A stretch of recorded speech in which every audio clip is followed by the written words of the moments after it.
A continuación, Omar Esquivel hablará sobre también el monumento. Él es licenciado y magíster en Historia del Arte de la Universidad Nacional Mayor de San Marcos. Desde el 2013 investigador y curador de planta en el Instituto Seminario de Historia Rural Andina y en la actualidad también es investigador de ProLima. Por favor, Omar, gracias. ¿Qué tal, Natalia? Buenas tardes. En primer lugar quisiera corroborar si es que se escucha bien.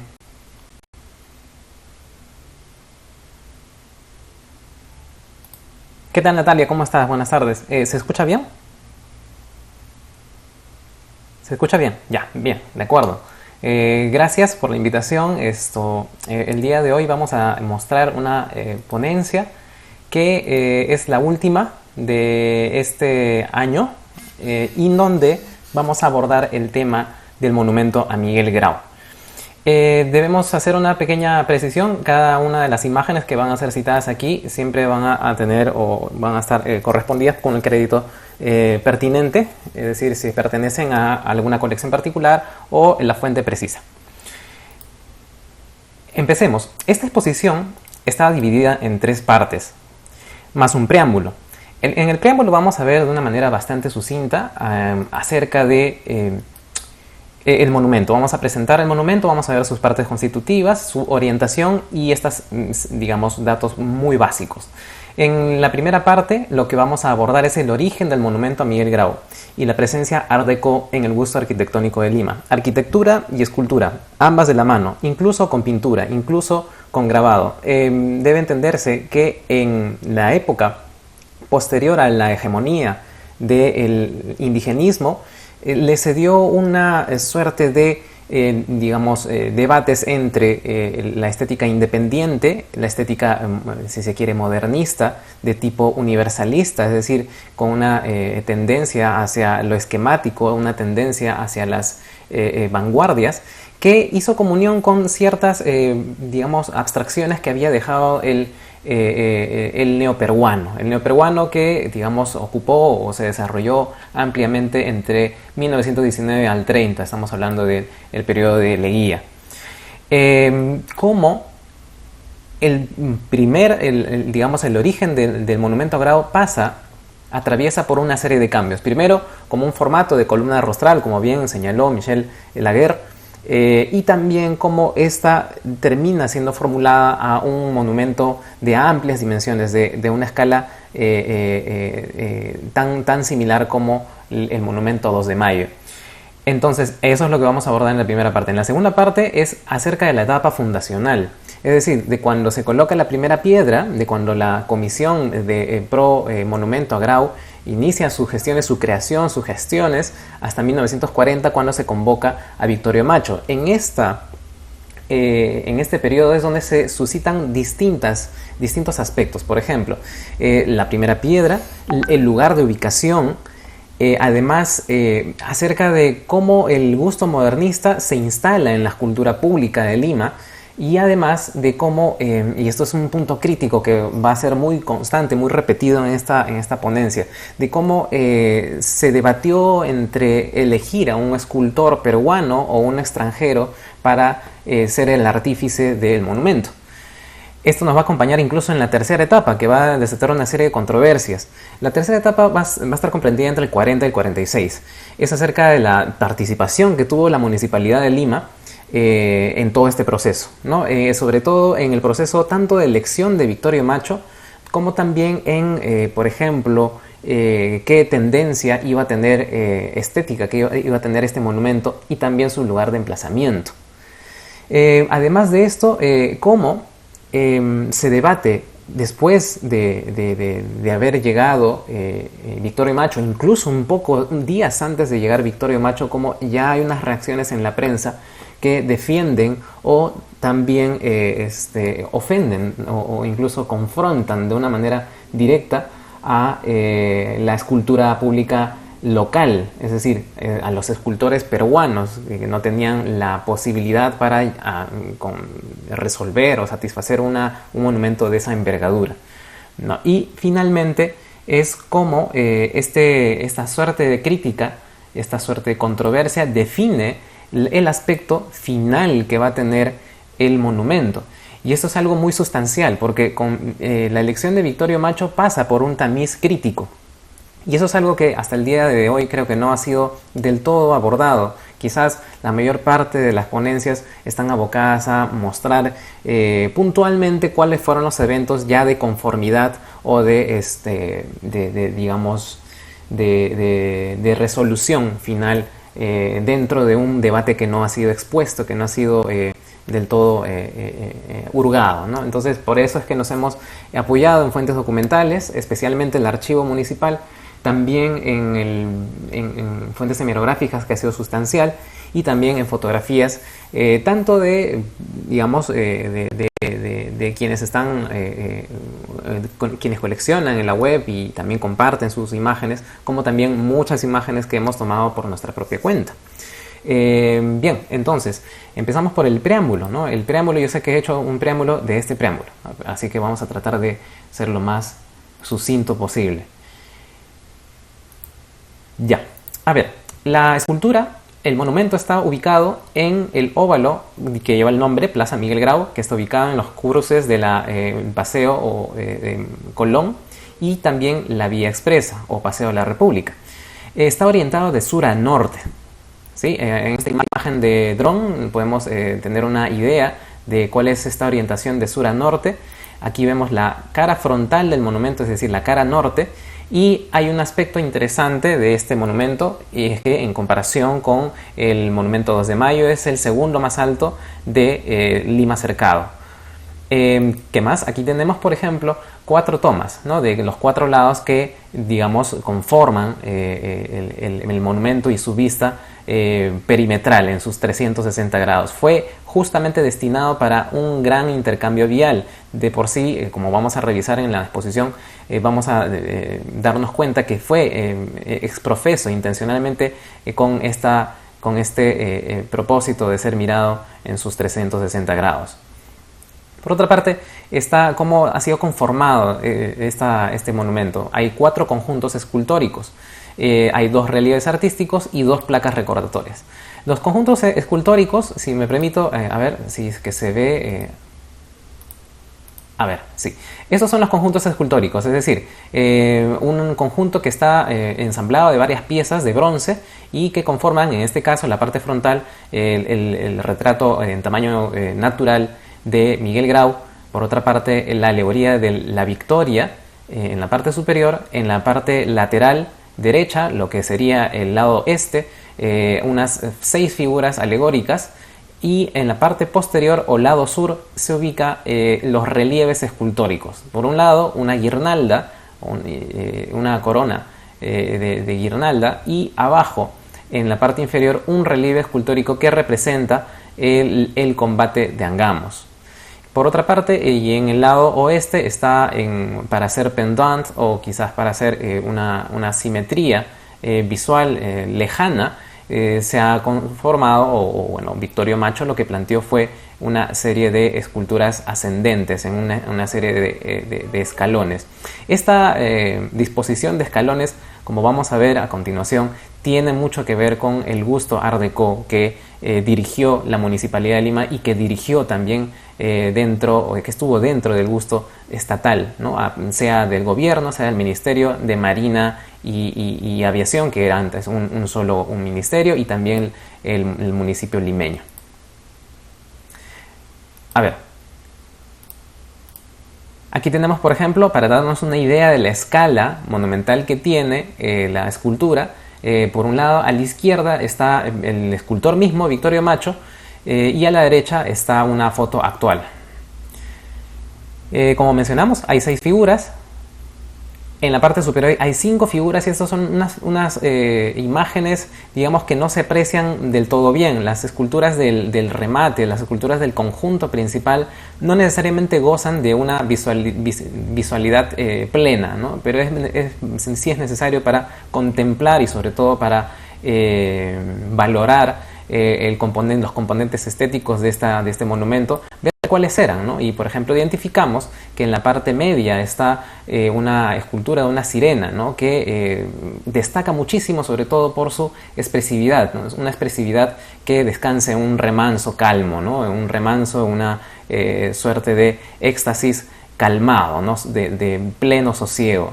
Y por otra parte hay dos tritones que la flanquean y que juntamente con la acción de soplar y de ir en una suerte de fortuna van en dirección de norte a sur, es decir, soplan una popa, ¿no? Una popa que se ha representado en forma de embarcación, la popa de una embarcación que aparentemente, como vemos en la imagen, simula a una embarcación de la época clásica, ¿no? Quizás en una alusión indirecta a la barca de Caronte. Ya vamos a ver por qué. Bien, entonces de esta manera nos introducimos a la primera parte, el origen del monumento y la presencia Art Deco en el gusto arquitectónico y escultórico de Lima.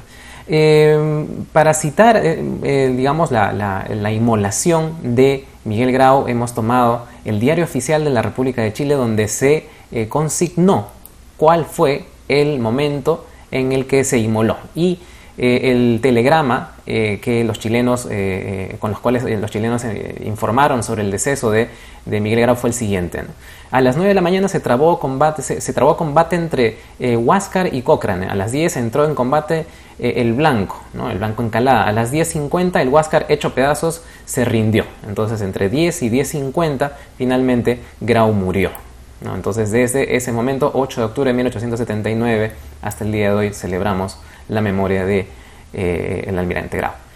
Desde ese momento pasaron unos cuantos días, 20 días para ser más exactos, y el Congreso de la República lanzó este decreto, ¿no? En el cual hay unos pormenores que son trascendentes. El primero de ellos es el lugar donde se iba a colocar la escultura, el lugar más público de la capital. Si, como bien señaló esto, citó quien expuso anteriormente, Michel Laguerre. Y en la base se inscribirán, y esto es un importante detalle también, se inscribirán los hechos gloriosos que se han realizado, lo mismo que los nombres de los demás jefes, oficiales, tripulantes y la guarnición del Huáscar. Bien, entonces bajo ese espíritu es que entre 1892 y 97 Bartolini, de quien no se sabe su nombre, solo su apellido, él elaboró esta escultura que hasta la actualidad se encuentra en el Callao, y no satisfizo completamente el decreto, porque no se trataba del lugar necesariamente más concurrido, y es a raíz de eso que se conforma unos años después, bueno, bastantes años después, la Comisión Pro Monumento a Grau. Fue gestado por Peter Bacigalupo, que era un comerciante y a la vez el fundador del famoso diario El Perú Ilustrado, ¿no? Y así es que tenemos en estos detalles las cabezas, o bueno, el intento de retratar a cada uno de los tripulantes como parte del monumento.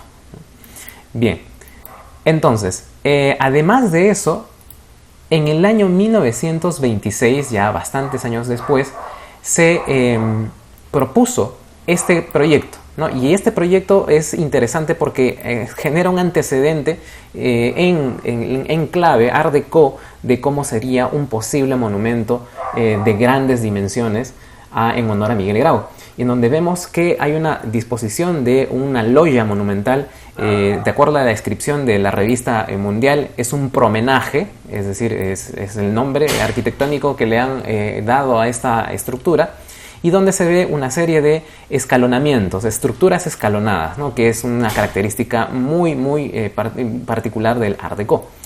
Ahora, ¿cómo llegamos a este gusto en relación al Art Deco? Pues sabemos que en el neoperuano, es decir, el neoperuano es recientemente identificado como una orientación estilística en Lima, que predominó especialmente por una política llevada adelante nacionalista por Leguía, ¿no? En las cuales se trató de consolidar un lenguaje incaísta basado en los últimos hallazgos arqueológicos, y también de las otras etapas, pero con menor presencia, como la virreinal y también la republicana. Entonces, en esta suerte de incaísmo, bueno, se debe entender que lo inca y lo pre-inca también estaba desarrollándose en teorías, ¿no? En los hallazgos de Julio Cetello, entre otros, digamos, arqueólogos, recién estaban dándose a conocer. Y en ese sentido se generó un repertorio visual que fue compatible con el gusto geometrizante o esquematizante en la escultura, en la pintura y también la arquitectura. Entonces hay muchos ejemplos de lo neoperuano, ¿no? Hay un libro bastante conocido, seguramente quien lo identifican es el de Gabriel Ramón Joffre, y en donde hay distintos ejemplos, ¿no? Y aquí, por ejemplo, citamos esta fuente que es de Daniel Vázquez, ¿no? Un escultor de Bellas Artes, y donde vemos también esta disposición escalonada, ¿no? Por otra parte, en el gusto ya plenamente internacional, universalista, están los hermanos Julio Roberto Hackerford. Julio y Roberto formaron parte del primer gremio de arquitectos que dieron, que dieron forma a la constitución del el Colegio de Arquitectos, y a su vez que dio cabida a la creación del Colegio de Ingenieros de Lima. Sobre estos hermanos se ha escrito muy poco en realidad, a pesar de que esta es un caso muy especial. Es una casa que está en Santa Beatriz y en donde ambos hermanos firman, ¿no? Y es uno de los ejemplos más importantes de Art Deco, es decir, este gusto ya estaba presente de forma muy evidente en los años 30. Asimismo, también podemos citar los salones de independientes, ¿no? Como pintura, escultura y grabado, distintos artistas trataron de ser disidentes al sistema o a la hegemonía del sabogalismo, o en términos peyorativos, indigenismo, ¿no? En realidad, cuando ellos, digamos, empujaron el término peruanista. Los no peruanistas hicieron estas exposiciones que hoy día son un hito histórico, y en donde también se expuso una serie de obras y de gusto Art Deco, ¿no? De influencia Art Deco y de influencia de vanguardista geometrizante. Por otra parte está estas dos estructuras que las he colocado intencionalmente para ver estos cruces, ¿no? Por ejemplo, a la izquierda tenemos el pabellón que justamente uno de los hermanos Hackerford expuso en España. Por otro lado está el proyecto de la Iglesia de Desamparados, donde vemos, claro, el sentido escalonado de estas, estructuras. Pero ¿qué es lo interesante? Que a la izquierda hay motivos peruanos dentro de esta concepción de lo neoperuano, y a la derecha no hay nada de ninguna alusión a lo netamente local, ¿no? Y por otra parte está como en 1940 el arquitecto estadounidense Edward Stevens proyecta y se lleva a cabo también en obras el Hospital Obrero de Lima, ¿no? Y también Roberto Hackerford, ¿no? Que fue el autor justamente del pabellón histórico de la Escuela de Ingenieros. Bien, entonces dentro de esta noción de cómo es que se adecúa el tránsito del monumento de columna tan difundido, sobre todo en el periodo republicano. Pensemos, por ejemplo, el proyecto primer monumento en la independencia, que se declaró en 1822 pero nunca se llevó a cabo, ¿no? Que era una columna trajana. Luego la columna del 2 de mayo, inaugurada en 1872, y por otra parte la columna con el remate que tiene la figura de Miguel Grau. Esto cambió muchísimo ya en los años 20 a 30 del siglo pasado. Entonces, por eso es que ya nos introducimos a la década del 30 y especialmente a la época fundacional del monumento en sí, ¿no? El centenario de Miguel Grau se celebró el 27 de julio de 1934. Antes de eso, un par de meses antes, se conformó el comité organizador del centenario de Grau.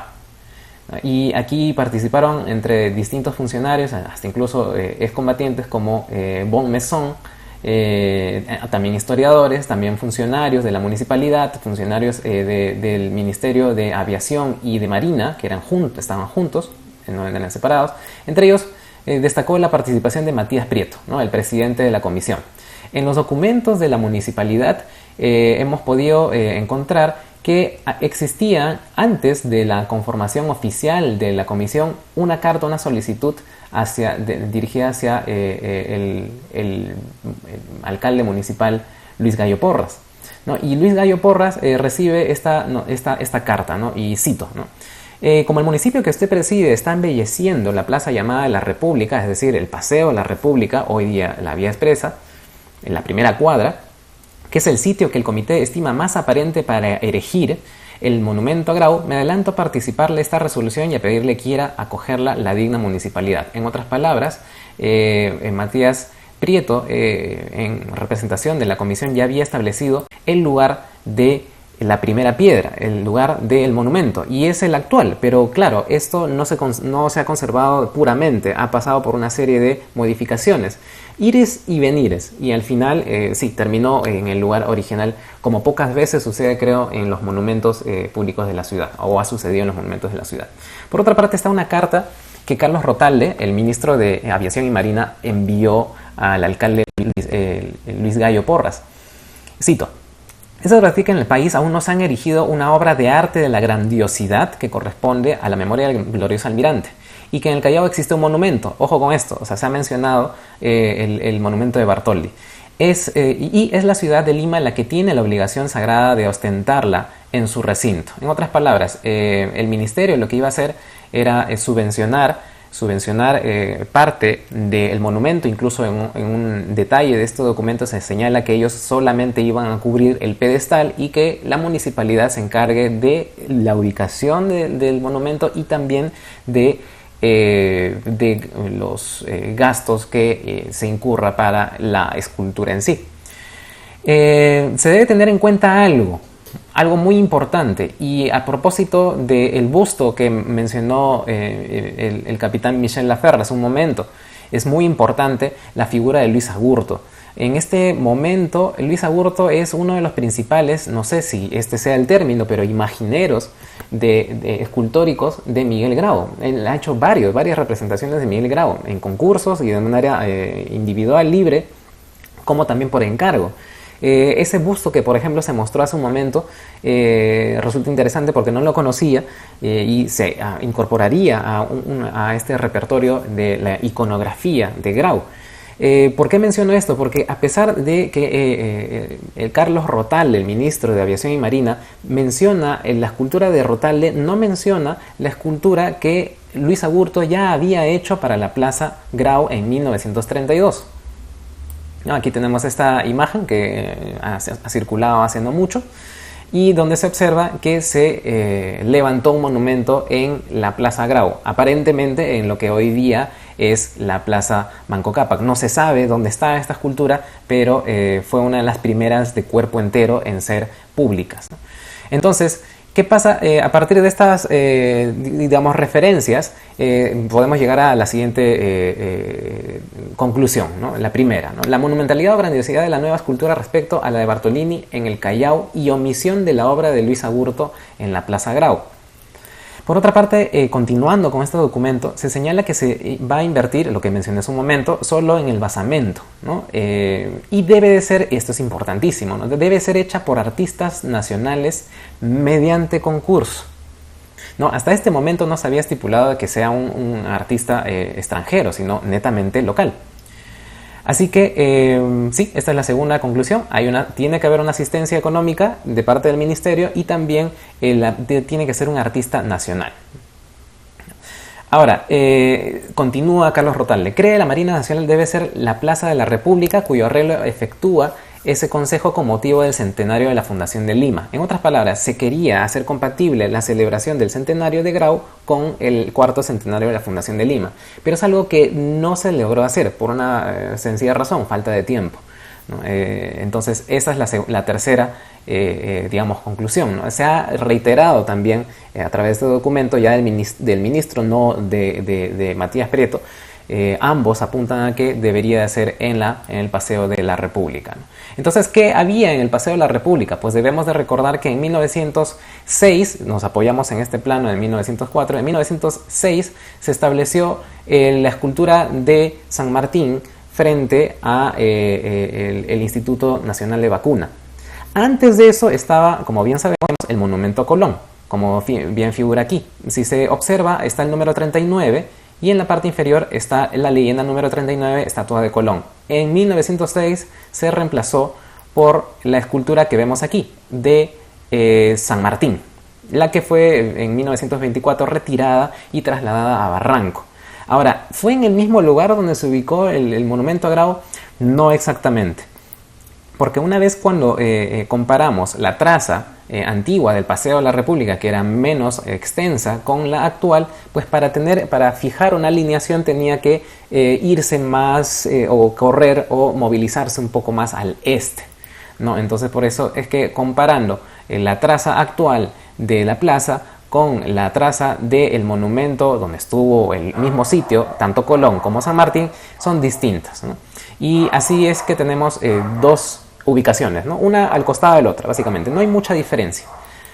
Sobre más documentos, la respuesta del mismo alcalde. El alcalde dirigió una carta a Carlos Rotalde en la que señala y acepta algunos puntos, pero otros terminan siendo modificados, y eso es bien interesante, porque esas modificaciones son las que finalmente determinan el destino del monumento. Vamos a ver que una de ellas, y creo que es la más sustancial, es que el escultor no sea nacional, ¿no? Bueno, vamos a ver. Respuesta de Luis Gallo. Acordando que el monumento podría ubicarse en el Paseo de la República en su intersección con el Paseo 9 de diciembre, es decir, el Paseo Colón, y frente a la avenida que lleva el nombre del héroe, o sea, la avenida Grau, que ya existía, ¿no? Es más, existía la avenida Grau desde 1889, ¿no? Era bastante antiguo. ¿Qué más? Debe constituir una verdadera obra de arte. En otras palabras, Luis Gallo Porras está de acuerdo con que sea de amplias dimensiones, ¿no? Aunque para la fecha del centenario haya solo que colocar su primera piedra, porque no era compatible las fechas, ¿no? Estaban a un año nada más de la celebración de la fundación de Lima y era un poco difícil esa meta, ¿no? Y aquí viene la sustancial alteración del proyecto inicial. La subcomisión de obras del Consejo se permite insinuar la conveniencia de que la obra del monumento no se limita a las posibilidades de un concurso en el que intervendrían solo artistas nacionales, porque se limita la oportunidad de que los grandes escultores de renombre consagrado contribuyan a embellecer las ciudades con sus grandes concepciones de arte. Convendría encargar directamente la obra a un artista de fama y renombre. No se trata, señor ministro, de bla, bla, bla, bla, bla, materiales capaces para obra escultórica de tan particular magnitud. Bueno, la idea creo que es bastante entendible hasta este punto, ¿no? ¿Qué es lo interesante? Que el mismo alcalde de Lima se preocupa en citar algunos casos como referentes escultóricos, ¿no? Es más, cita distintas esculturas que están en Sudamérica, ¿no? Y que fueron hechas por escultores muy famosos de Europa. Por ejemplo, el primero que se cita, y creo que aparentemente hay una preferencia inclinada del alcalde por las obras de Francesc Burdel, ¿no? Cita dos obras de Burdel, una que está en Polonia y la otra que está en Buenos Aires, ¿no? Entonces vamos a ver. El monumento al héroe nacional de Polonia, Mickiewicz, es obra del gran escultor Francesc Burdel, y que de ese es también el gran monumento de General Álvarez. En realidad no es el nombre correcto, ¿no? Debería ser Carlos María de Alvear, ¿no?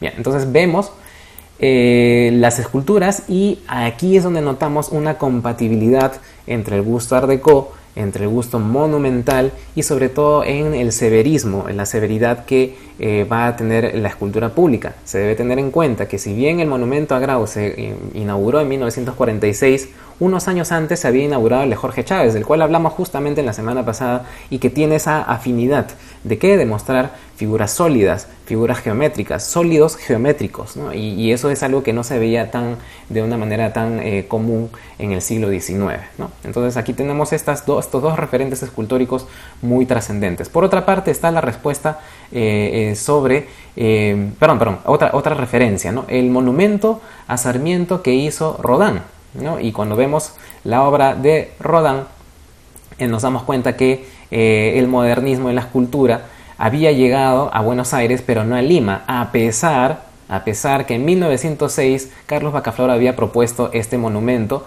de gran tinte modernista, muy compatible con el estilo de Rodin, ¿no? Entonces, con esto podemos confirmar que hasta este momento, hasta el año 1934, el escenario de Lima no estaba del todo preparado para el gusto modernista en la escultura, ¿no? Eso es creo, trascendente para nuestra disciplina. Y otro más, ¿no? Creo que se cita, sí, el Monumento a la Reforma, que es un monumento gigantesco, ¿no? Que se hizo en honor a los representantes de la Reforma de la Iglesia Católica, la Reforma luterana, ¿no? Y claro, otra vez vemos esa suerte de ancestralismo, esta suerte de ser imperecedero en el material y también ser imperecedero en este hieratismo. Y finalmente está un monumento que es un monumento fúnebre, en realidad es una escultura fúnebre, de Ángel Velaz. El nombre en realidad es Ángel Velaz. Aquí, bueno, el mismo alcalde, he citado textualmente, señala como Ángel Velar, ¿no? Bueno, esta escultura es esta, ¿no? Bien. Y como mencioné hace un momento, a esto se incorpora el monumento de Eugenio Baroni que hizo entre 1930 a 1934 y claro, se inauguró en el 37 en Lima. Bien, entonces claro, creo que con esto ya podemos entender que hay un definitivo gusto modernista Art Deco del municipio limeño que fue el que determinó por dónde se iba a orientar el nuevo monumento a Grau. Después de todo esto, el 28 de julio de 1934 se colocó la primera piedra, como ya hemos visto en la exposición anterior, y a raíz de esta celebración es que convocan a Luis Agurto, ¿no? Y Luis Agurto se encarga de hacer una medalla, también se encarga de hacer una escultura en tamaño real, pero me parece que es a una escala, es una escultura de cuerpo entero, pero a una escala inferior, ¿no? Y además vamos a ver que hizo un modelo de una cabeza que probablemente esté involucrado con el busto que nos mostró Laguerre. Entonces, en el 34 se celebra el centenario de Grau, pero de una manera un poco frustrada porque no hay ningún avance excepto la primera piedra. Llega el año 36 y está el concurso escultórico, se promueve el concurso escultórico Pro Monumento a Grau. Es el primer concurso que, a pesar de la solicitud de Luis Gallo Porras, el alcalde de Lima, que no quería la participación de escultores nacionales, se dio con escultores nacionales. ¿Pero qué pasó? Se declaró falta de mérito suficiente en los proyectos presentados. Y además, a pesar de todo ello, Luis Agurto recibió comentarios elogiosos. Entonces, a pesar de que Luis Agurto podría ser el autor del monumento a Grau, pues a pesar de este busto que presentó como proyecto, como parte del proyecto del monumento de Grau en Piura, no se le concedió ningún otro reconocimiento. Bueno, y también recordemos que habíamos mencionado la escultura en la Plaza Grau en 1932. Además de esto, y creo que esta es una novedad que presentamos a través de esta ponencia y también a través de las investigaciones que estamos realizando en ProLima, es que uno de los concursantes fue Romano Espinosa Cáceda, un escultor que hasta el día de hoy todavía carece de una biografía documentada o una monografía que amplíe acerca de su trayectoria, y donde vemos este proyecto que es un antecedente, incluso podríamos considerarlo un referente válido para el escultor palenciano Victorio Macho. La similitud no es del todo evidente, pero si es que nosotros tomamos atención en la disposición de los símbolos, en el contenido simbólico, el propósito e incluso de cierto esquema estructural, es algo parecido. Vamos a ver por qué. Bueno, Romano Cáceda había participado, de hecho, en el Salón de Independientes en 1937, o sea, todo va de la mano, ¿no? En 1937 él expone algunas de sus obras, ¿no? En la categoría, obviamente, de escultura, y expone un busto y unas cuantas piezas más. Vemos incluso que se ha incluido la figura de Miguel Grau. ¿Por qué mencionamos esto? Porque uno de los factores más críticos del primer modelado que hizo Victorio Macho fue el de no incluir la figura de Miguel Grau. Eso lo vamos a ver más adelante. Es un punto que creo que es conocido, ¿no? Es conocido, pero no del todo detallado, hurgado, ¿no? ¿Qué más? Hay atisbos de escalonamiento neoperuano y art déco, sobre todo en el pedestal donde está, parado de pie Miguel Grau. Además de eso, el detalle del vuelo de los tripulantes o la alegoría de los tripulantes que han estado en el combate de Angamos. Si nosotros reparamos en el detalle, hay una dirección y transitoriedad de la proa, es decir, desde la proa hacia adelante hay una trascendencia de un mundo terrenal a un mundo, suponemos, simbólico o celestial o glorificado. Entonces en ese vuelo es que se orienta el significado o al menos el simbolismo del conjunto. Entonces son tripulantes mártires y a la vez son figuras alegóricas. Es algo parecido a lo que planteó Victorio Macho más adelante, ¿no? De cadáveres a mártires, ¿no? Es decir, que incluso si se repara detrás de estos mártires hay algunos que están tirados en el suelo agonizando, ¿no? Entonces transitan de la agonía a la consagración post-mortem, ¿no? Ese es el sentido. Y otra cosa más es que se ha representado la proa, ¿no? La proa también se incluyó en la obra de Victorio Macho y también Luis Agurto incluyó una proa en una obra que hizo unos años después. Y ojo, de hecho que estas obras anteceden a la de Victorio Macho, ¿no? Por algunos años. Bien, por otra parte, esto desató, la anulación del concurso hizo de que se desate una controversia, ¿no? El nacimiento de la gran controversia de por qué no se eligieron escultores nacionales. Es más, Mercedes Gallagher de Parks, que recién está siendo atendida por algunos historiadores o especializados, que incluso no sé por qué, de alguna manera, no sé, probablemente sea un sesgo de género, machista si se quiere, probablemente, no se ha tomado en cuenta en la historiografía o la crítica de arte, ¿no? Y es fundamental porque Mercedes Gallagher de Parks es la que defiende a los escultores nacionales y a la escultura nacional. Señala, ¿no? En una crítica. Parece que es ya tiempo de que sacudamos ese prejuicio hecho de complejo de inferioridad y de esnovismo que nos hace menospreciar todo lo nacional. Eso es a raíz del concurso vacante que quedó del Monumento a Grau. Entonces ahí se desata la primera gran controversia. Años después se declara un decreto presidencial, decreto presidencial de 28 de marzo de 1940 estipulaba de que se realicen ya no, es decir, en relación al decreto inicial donde se señala de una manera un poco ambigua, en un lugar visible de la ciudad, ya no, sino que se establece en Lima y en Piura. ¿Por qué en Piura? Bueno, por ser el lugar de natalicio del héroe, ¿no? Entonces ya hay se estipulan dos monumentos. Bien, entonces en estos dos monumentos cabe precisar que el que gana en Piura es efectivamente el de Luis Agurto, ¿no? Y el de Luis Agurto, y cuyo juez o cuyo jurado fue Luis Humberto Delgado. Tanto Luis Agurto como Luis Humberto Delgado van a ser dos elementos fundamentales para los resultados finales de la obra de Victorio Macho. Cuando nosotros observamos la obra de Luis Agurto, notamos que también está esta disposición de proa, de avance, de dirección de una gran embarcación, ¿no? Si se quiere, un mástil, si se quiere, una popa, ¿no? Es decir, la parte delantera, ¿no? de una embarcación.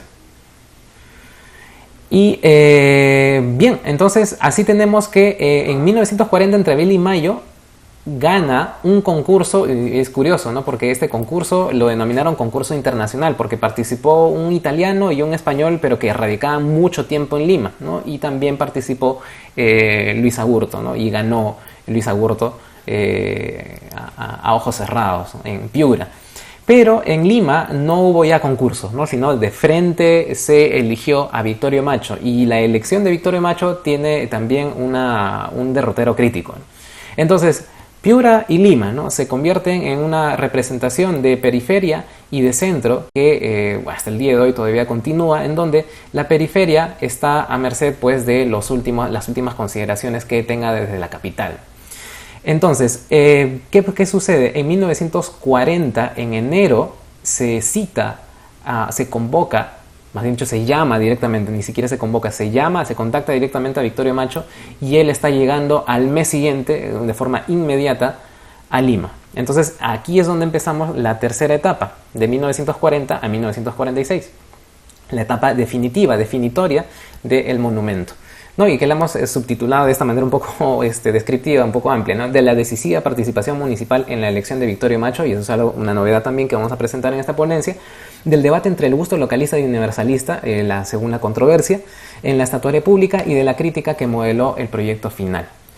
Sí, en los libros de sesiones de consejo municipal está el testimonio de un concejal llamado Luis Rodríguez Mariátegui. Luis Rodríguez Mariátegui es uno de los que impulsó el llamado a Victorio Macho.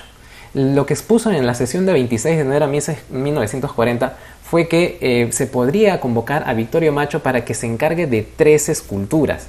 Una, la de Ricardo Palma, otra, la de Javier Prado, y la otra, a través de la comisión de carácter mixto que tenía el Monumento a Grau, ¿no? La efigie del héroe de Angamos, ¿no? Uno de los héroes más grandiosos en la última contienda internacional, según argumenta Rodríguez Mariátegui.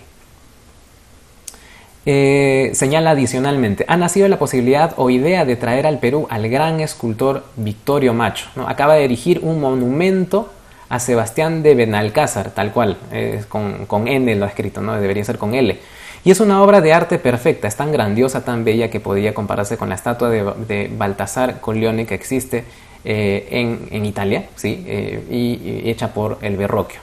Y claro, si recordamos, esta escultura de Benalcázar es justamente la que el mes pasado nada más fue objeto de una vandalización. Y eso también resulta interesante porque nos acerca a cómo las esculturas o los monumentos públicos son todavía símbolos vivos, ¿no? Con vida propia, ¿no? Aquí, por ejemplo, tenemos esas imágenes que han invadido las redes hace no mucho. Bien, entonces,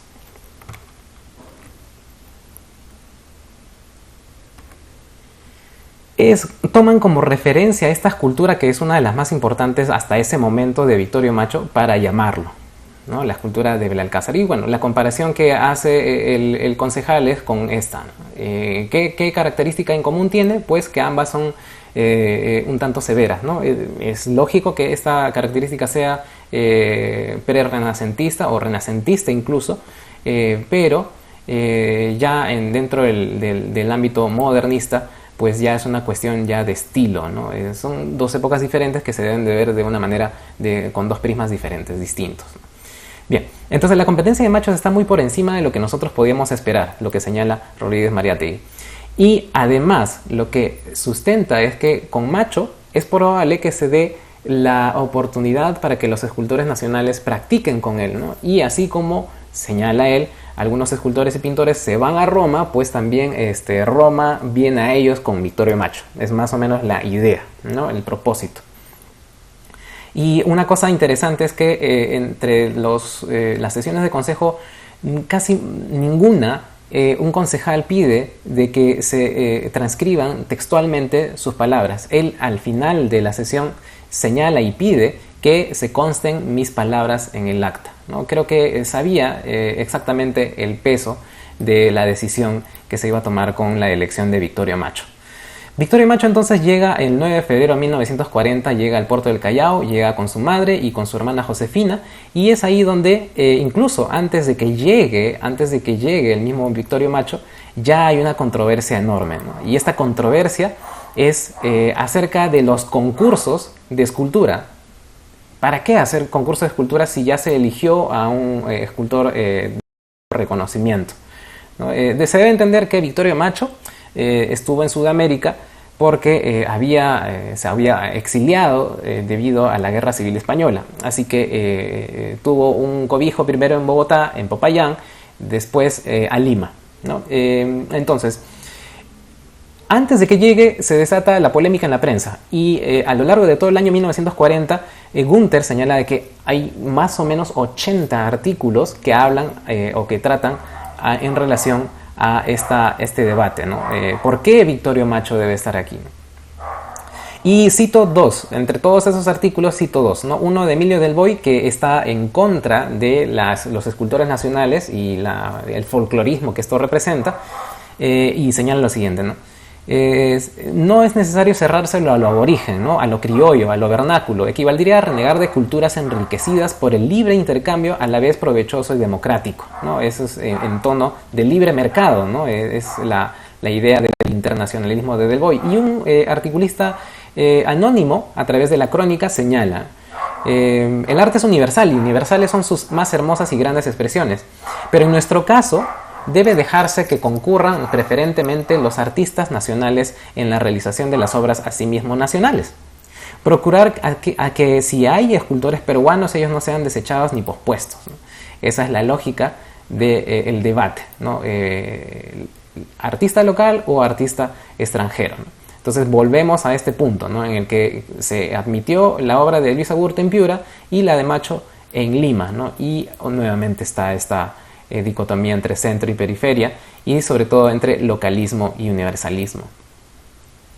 Bueno, entonces, en febrero de 1940, Victorio Macho se hospeda en el Hotel Bolívar. Un mes después está en el Bertolotto, en el Hotel Bertolotto, y el Estado peruano le facilita un salón en el Museo Nacional, en el Museo Bolivariano de la Magdalena Vieja.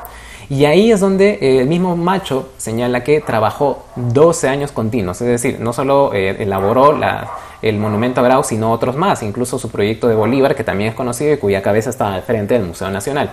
Y aquí, por ejemplo, vemos que han subsistido algunos de los bocetos, o incluso podría ser esto los modelos finales de terracota que elaboró para los relieves laterales del monumento, ¿no? Que todavía se conserva en el Museo Nacional de Arqueología, Antropología e Historia del Perú.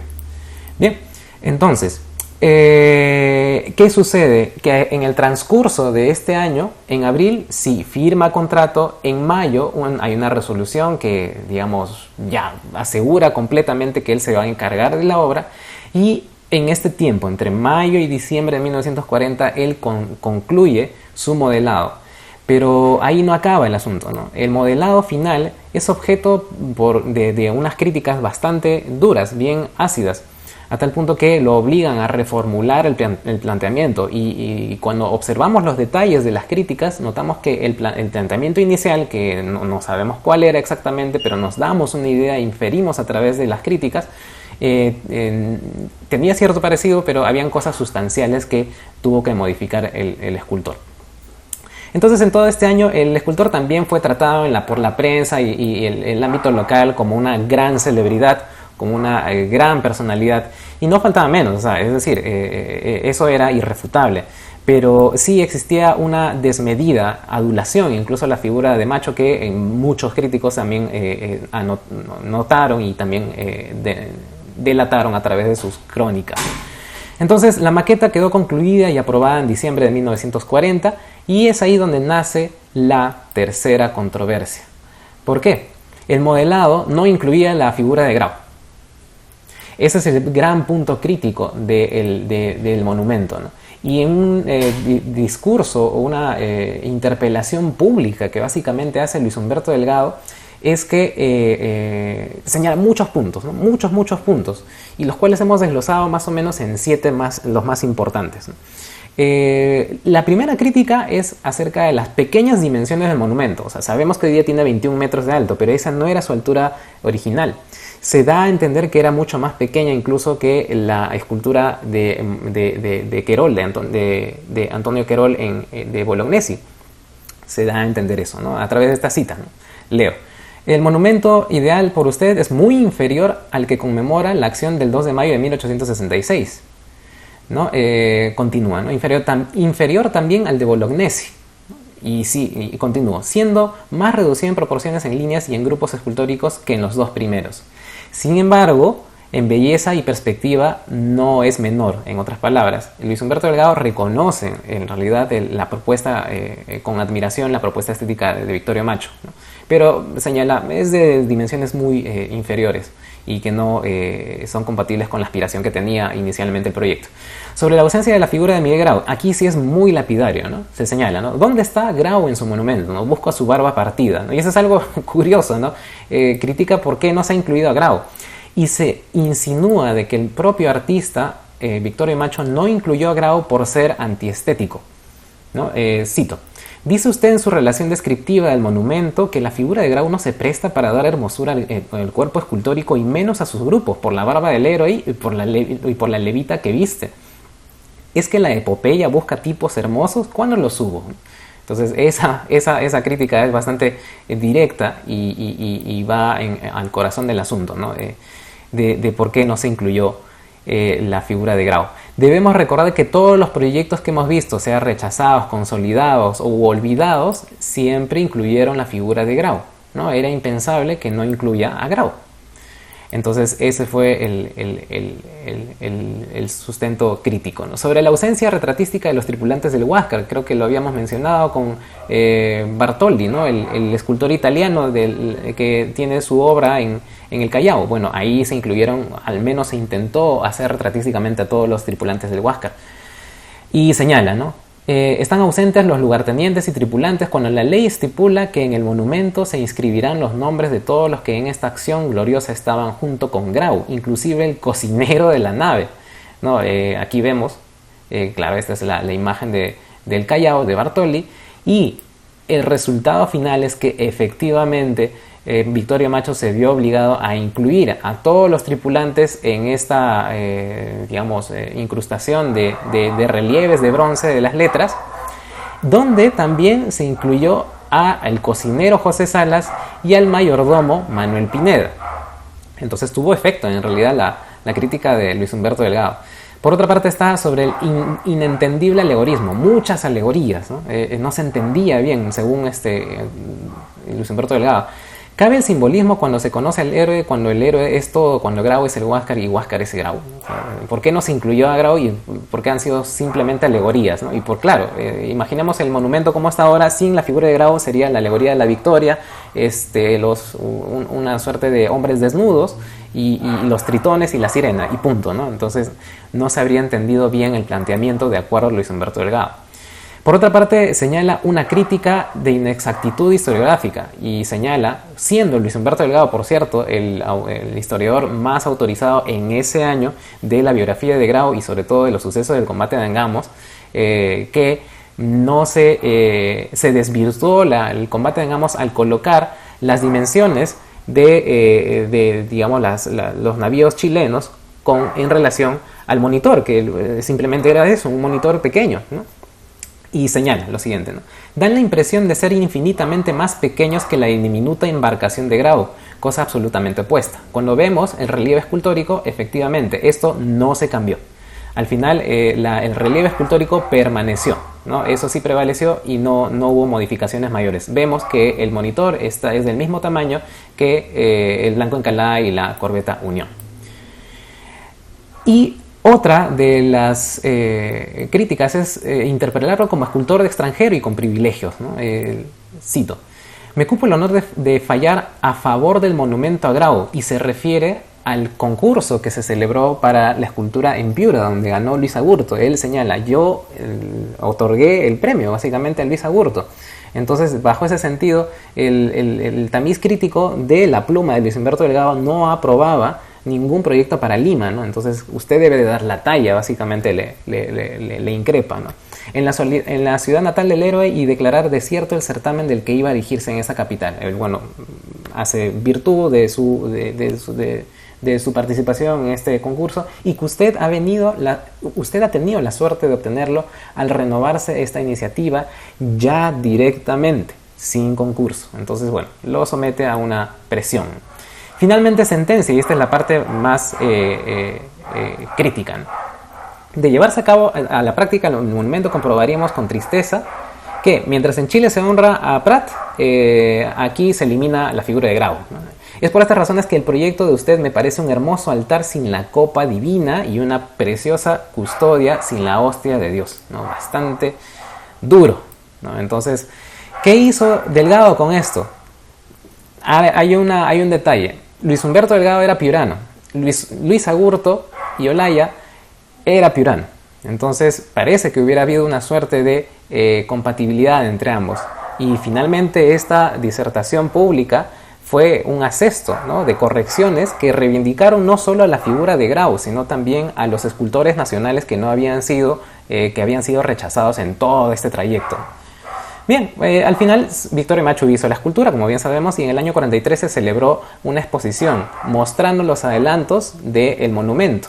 Y ahí es donde ya quedó configurado como hoy lo conocemos. No tenemos una imagen todavía de la maqueta inicial, ¿no?, pero el resultado final es el que vemos, ¿no? Hay un reportaje fotográfico en el arquitecto peruano, hay una serie de imágenes que son de alta calidad, de un exquisito enfoque, y ahí vemos todos los pormenores de la escultura. Finalmente, ya y para ir culminando, disculpen que me haya extendido un poco, vemos el tema de los nuevos lugares de emplazamiento. Si bien se había colocado la primera piedra en el Paseo de la República, hay un plan que se publicó en 1946, un plan de coordinación urbanística, ¿no? Se publicó y donde se mostraba el plan que se había desarrollado en el año 43. Y en ese año 43 se había estipulado de que el monumento a Grau iba a estar en una nueva construcción en lo que hoy conocemos como el Parque Universitario.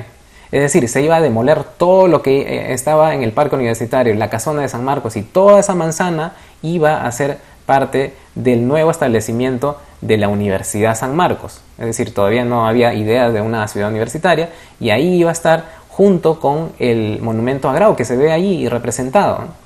Entonces era un poco disociado, ¿no? O sea, Grau junto con esta edificación. Y bueno, al final sabemos que no prosperó, pero es interesante saber que existió ese proyecto, ¿no? Por otra parte, estaba el debate en el año 45, un año antes de que se empiece a construir el monumento, si es que convenía que el monumento estuviera al frente del Palacio de Justicia. Eso es algo que generó cierta controversia, pero se resolvió rápidamente porque finalmente se decidió por el lugar primigenio, ¿no? ¿Por qué se oponía a algunos digamos, especialistas en que se coloque al frente del Palacio de Justicia? Porque hacía competencia, digamos, en cuanto a altura, en cuanto a volumen respecto al paseo el Paseo de la República y también el Palacio de Justicia. Finalmente se llega a la inauguración el 28 de octubre de 1946. Al respecto, el capitán Laguerre nos ha hablado muchísimo y creo que es suficiente como para entender la ceremonialidad que tuvo esta inauguración y sobre todo la trascendencia que fue recogida por los medios. Y así es como la Plaza Grau se inauguró, incluyendo también parte del recorrido del tranvía que todavía pasaba por la Plaza Grau, ¿no? Todavía estaban estos rieles de tranvía, ¿no?, que discurrían a través de todo lo que hoy día conocemos como la Vía Expresa. Bien, entonces aquí termina la exposición. Muchas gracias, Natalia, muchas gracias también a Michelle. Creo que me excedí un poco en el tiempo, perdonen, más bien he tratado de condensar la mayor cantidad de aportes que hemos logrado en este monumento, porque de esta manera también nos estamos despidiendo de este año de las transmisiones. Como bien Natalia lo señaló, estas investigaciones forman parte de una publicación que va a salir el siguiente año y de las cuales nos estamos ocupando el equipo de investigación de ProLima. Y además de eso, digamos que cada uno de estos proyectos aspira a tener aportes novedosos. Es decir, la investigación en ProLima apunta a que no circule la misma información que ya se conoce respecto a los monumentos tratados, sino más bien que se vaya a fondo, porque de esa manera se genera conocimiento y un valor nuevo, una nueva dimensión de los monumentos. A veces se puede, a veces no se puede. Cuando se puede, hay resultados muy buenos, como por ejemplo en los que pudimos compartir en las anteriores ponencias, ¿no? Por ejemplo, por ejemplo, como las esculturas del Cercado ahora ya sabemos que fueron establecidas en la Plaza del Cercado entre 1934 y 35, cuando no existía ningún documento, ninguna referencia clara al respecto, no se sabía bien. O cómo ya ahora tenemos una idea más clara de que el monumento a Jorge Chávez fue concebido como un mausoleo para contener los restos del héroe deportivo, ¿no? Y finalmente cómo la municipalidad ha terminado el viraje de la elección de Victorio Macho, de la tendencia estética que tendría finalmente el monumento, ¿no? Y bien, eso es. Les agradezco muchísimo el haber puesto atención a esta ponencia y estaremos, supongo yo, encontrándonos en una nueva transmisión en vivo.